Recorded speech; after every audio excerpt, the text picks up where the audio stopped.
Hi friends, welcome back to Anna's corner. ഇന്ന് ഞാൻ എത്തിയിരിക്കുന്ന അടിപൊളി ഒരു തോരന്റെ റെസിപ്പിയുമായിട്ടാണ്. കൂന്തൽ അല്ലെങ്കിൽ കണവ, അതും അല്ലെങ്കിൽ ഇംഗ്ലീഷിൽ നമ്മൾ സ്ക്വിഡ്, അതിന്റെ തോരനുമായിട്ടാണ് വന്നിരിക്കുന്നത്. വളരെ ടേസ്റ്റി ആയിട്ടും വളരെ സിമ്പിൾ ആയിട്ട് നമുക്ക് തയ്യാറാക്കി എടുക്കാൻ പറ്റുന്ന ഒരു തോരനാണ്. അപ്പൊ ഇതെങ്ങനെയാണ് തയ്യാറാക്കുന്നതെന്ന് നോക്കുമ്പോൾ നമ്മുടെ ചാനൽ ഇതുവരെ സബ്സ്ക്രൈബ് ചെയ്യാത്തവർ ദയവായിട്ട് സബ്സ്ക്രൈബ് ബട്ടൺ ഒന്ന് അമർത്തുക. കൂടെ ആ ബെല്ലൈക്കൺ ഓൾ ഒന്ന് കൂടെ എനേബിൾ ചെയ്യുക. എന്നാൽ മാത്രമേ പുതിയ വീഡിയോ അപ്ലോഡ് ചെയ്യുമ്പോൾ നോട്ടിഫിക്കേഷൻ നിങ്ങൾക്ക് കിട്ടുകയുള്ളൂ. അപ്പോൾ ഇതെങ്ങനെയാണ് തയ്യാറാക്കുന്നതെന്ന് നോക്കാം. ഏകദേശം 1/2 കിലോ കണവ നന്നായിട്ട് കഴുകി വൃത്തിയാക്കി ചെറുതായിട്ട് നുറുക്കിയെടുത്തത്.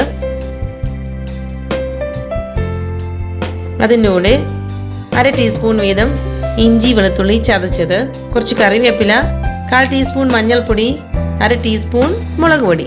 കണവയിൽ ഓൾറെഡി ഉപ്പുള്ളത് കൊണ്ട് നമ്മൾ കുറച്ച് ഉപ്പും കൂടെ ചേർത്ത് കുറച്ച് വെള്ളം കൂടെ ചേർത്ത് കൊടുക്കുന്നു. കണവയിൽ ഓൾറെഡി അതിൻ്റെ ഉള്ളിൽ തന്നെ ഉപ്പ് കാണും, അതാണ് ഓൾറെഡി ഉപ്പുണ്ടെന്ന് ഞാൻ പറഞ്ഞത്. എന്നിട്ട് നന്നായിട്ട് ഇളക്കി കൊടുത്തതിന് ശേഷം അടച്ചു വെച്ചിട്ട് കുക്ക് ചെയ്യുന്നു. ഇപ്പം അല്ലാതെ കുക്ക് ചെയ്യുന്നവരുണ്ട്, കുക്കറിലൊക്കെ ഇട്ട് കുക്ക് ചെയ്യുന്നുണ്ട്. പക്ഷേ കണവ ഓവറായിട്ട് കുക്കായി കഴിഞ്ഞ് റബ്ബർ പോലെയാകും. നമ്മൾ കൊഞ്ചൊക്കെ വേവിക്കുന്ന പോലെ ചിലപ്പോൾ റബ്ബർ പോലെയാകും. അതുകൊണ്ട് 10 മിനിറ്റ് ഒരു മീഡിയം ഫ്ലെയിമിൽ ഇട്ട് കുക്ക് ചെയ്ത് കഴിഞ്ഞാൽ നന്നായിട്ട് നല്ല സോഫ്റ്റ് ആയിട്ട് കണവ കിട്ടും. ആവശ്യമായ അരപ്പിനുള്ള സാധനങ്ങൾ: 1 മുറി തേങ്ങ ചിരവിയത്, അതിനോട് കുറച്ച് മഞ്ഞൾപ്പൊടി, 1/2 ടീസ്പൂൺ പെരുംജീരകം, 1 ടീസ്പൂൺ മുളക് പൊടി, 1/2 ടീസ്പൂൺ മല്ലിപ്പൊടി, 1/2 ടീസ്പൂൺ കുരുമുളക്, 1/2 ടീസ്പൂൺ ഗരം മസാലപ്പൊടി, 3-4 വെളുത്തുള്ളി, പച്ചമുളക് എരിവിനനുസരിച്ച് മാത്രം. ഓൾറെഡി നമ്മൾ ചുവന്നോളും കുരുമുളകും ഒക്കെ ഇടുന്നുണ്ട്. പിന്നെ കറിവേപ്പില. ഇതെല്ലാം കൂടെ നന്നായിട്ടൊന്ന് ക്രഷ് ചെയ്തെടുക്കാം. മിക്സിയുടെ പൾസിലിട്ടൊന്ന് ക്രഷ് ചെയ്താൽ മതി. പച്ചമുളക് വേണമെങ്കിൽ നമുക്ക് അരയ്ക്കാതെയും നമുക്ക് മുറിച്ചിട്ട് ചെറുതായിട്ട് നുറുക്കിയിട്ട് ചുട്ടിന് വഴറ്റുമ്പോൾ അതിലേക്ക് ചേർത്ത് കൊടുത്താലും മതി. ഞാനിപ്പോൾ ഇത് പച്ചമുളക് നുറുക്കിയെടുത്ത് വേറെ മാറ്റുകയാണ് ചെയ്തത്. 3 സവാള ചെറുതായിട്ട് നുറുക്കിയത്, കടുക്, കുറച്ച് കറിവേപ്പില, പച്ചമുളക്, ഇഞ്ചി ചെറുതായിട്ട് നുറുക്കിയത്, ഒരു 1.5 ടീസ്പൂണ്. നമുക്ക് ചൂടായി വരുന്ന പാനിലേക്ക് കുറച്ച് വെളിച്ചെണ്ണ ചേർത്ത് കൊടുക്കാം. വെളിച്ചെണ്ണ നന്നായിട്ടൊന്ന് ചൂടായി കഴിയുമ്പോൾ അതിലേക്ക് എടുത്തു വെച്ചിരിക്കുന്ന കടുക് ചേർത്ത് കൊടുക്കാം.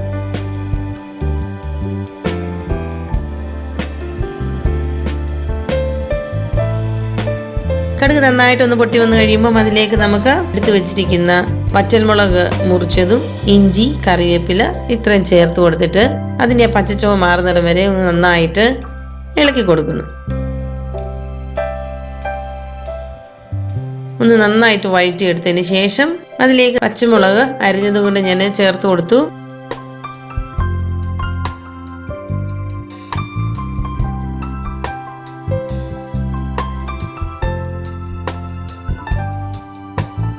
അടുത്തത് നമുക്ക് സവാള അരിഞ്ഞത് കൂടെ ഇതിലേക്ക് ചേർത്ത് കൊടുക്കാം. തോരനൊക്കെ ഉണ്ടാക്കുമ്പോഴേ ഇതുപോലെ ചെറുതായിട്ട് നുറുക്കി കൊടുക്കുന്നതാണ് സവാള നല്ലത്. അപ്പോൾ ഇത് നന്നായിട്ടൊന്ന് വഴന്നു വരാനായിട്ട് അതിലേക്ക് നമ്മൾ ഒരു നുള്ളുപ്പും കൂടെ ചേർത്ത് കൊടുത്തിട്ട് നന്നായിട്ടൊന്ന് വഴറ്റിയെടുക്കുന്നു. ഇതേ സമയത്ത് നമ്മുടെ കൂന്തൽ ഇപ്പം നന്നായിട്ട് വെന്ത് വന്നിട്ടുണ്ട് ഇത്ര സമയം കൊണ്ട്. ആ സമയത്ത് നമുക്ക് ഈ സവാള നന്നായിട്ടൊന്ന് താളിച്ചെടുക്കാം. ഈ കൂന്തൽ കുക്കായി വന്നുകൊണ്ട് വെള്ളം ഒന്ന് ചെറുതായിട്ട് വറ്റിച്ചെടുക്കാനായിട്ട് അടുപ്പിൽ തന്നെ വെച്ചിരിക്കാം. എന്നിട്ട് നമുക്ക് സവാള നന്നായിട്ട് ഒന്ന് വഴറ്റിയെടുക്കാം.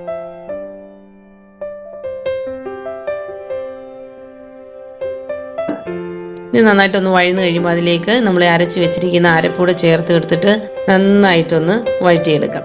അരപ്പിൻ്റെ പച്ചച്ചുവയൊക്കെ ഒന്ന് മാറി അതിൽ നമ്മൾ പൊടികളൊക്കെ അതിൽ അരപ്പിലാണല്ലോ ചേർത്തിരിക്കുന്നത്. അപ്പോൾ അതൊക്കെ നന്നായിട്ടൊന്ന് അതിൻ്റെ പച്ചച്ചുവയൊക്കെ മാറുന്നിടം വരെ നന്നായിട്ട് ഒരു 2-3 മിനിറ്റ് ഇട്ട് ചെറിയ തീയിലിട്ടിട്ട് റോസ്റ്റ് ചെയ്തെടുക്കാം.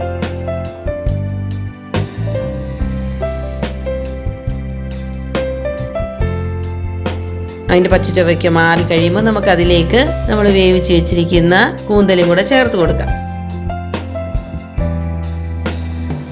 കൂന്തലും കൂടെ ചേർത്ത് കൊടുത്തതിന് ശേഷം അതിലേക്ക് നമ്മൾ വേവിച്ച് വന്നപ്പോൾ കുറച്ച് വെള്ളം അധികം വന്നിരുന്നു. ഞാൻ ആ വെള്ളം കൂടെ ഇതിലേക്ക് ചേർത്ത് കൊടുക്കുന്നു. എന്നിട്ട് നമ്മൾ ഈ വഴിച്ചെടുത്ത സാധനത്തിന് ആവശ്യമായിട്ടുള്ള മാത്രം ഉപ്പ് ചേർത്ത് കൊടുക്കുന്നു. ഓൾറെഡി നമ്മൾ കൂന്തലിന് ഉപ്പ് ചേർത്തിരുന്നു. അതുകൊണ്ട് ചേർത്ത് കൊടുത്തതിന് ശേഷം നന്നായിട്ടൊന്ന് ഇളക്കി യോജിപ്പിച്ച് എടുക്കുന്നു. ഇത് കുറച്ച് സമയത്തേക്കിന് ഒരു 3 മിനിറ്റത്തേക്കിനൊക്കെ 3-4 മിനിറ്റത്തേക്കിന് ചെറു തീയിലിട്ടിട്ട് ഒന്ന് അടച്ചു വെച്ച് കുക്ക് ചെയ്തെടുക്കും.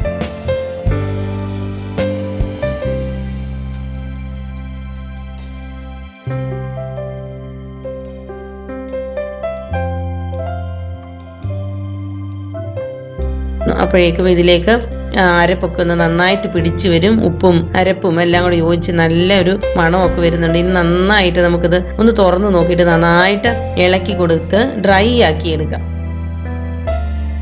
ചെറിയ വെള്ളമയമൊക്കെ ഒന്ന് മാറി തോരനാകുമ്പോൾ നല്ല ഡ്രൈ ആയിട്ടിരിക്കുമ്പോൾ അല്ലേ നല്ല ടേസ്റ്റി ആയിട്ടിരിക്കത്തുള്ളൂ. അപ്പോൾ കുറച്ച് നേരം ഒരു 3-4 മിനിറ്റ് നമുക്കിതൊന്ന് ഇളക്കി കൊടുക്കാം.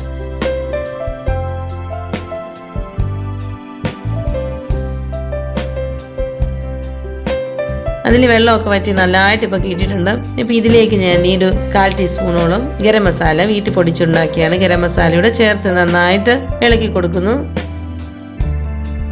ഗരം മസാലയൊക്കെ ഓരോരുത്തരുടെ ഇഷ്ടത്തിന് ചേർക്കാം. കുറച്ചുകൂടെ ഗരം മസാലയുടെ ടേസ്റ്റ് ഇഷ്ടമുള്ളവർ കുറച്ചും കൂടെ ആഡ് ചെയ്ത് കൊടുത്താലും കുഴപ്പമൊന്നുമില്ല.